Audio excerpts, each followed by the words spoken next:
Just did an oil change on a 21 Nissan Rogue Platinum all-wheel drive. Took the break-in oil out, 2,745 miles on it.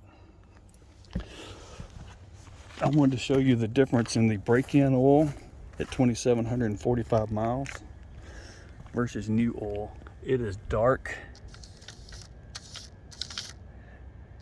There's the new. They recommend that you wait 10,000 miles to do the oil change.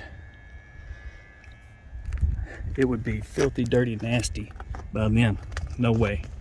It's not hard to do. Got a drain plug there and an oil filter right there. I would definitely change my break-in oil before 3,000 miles.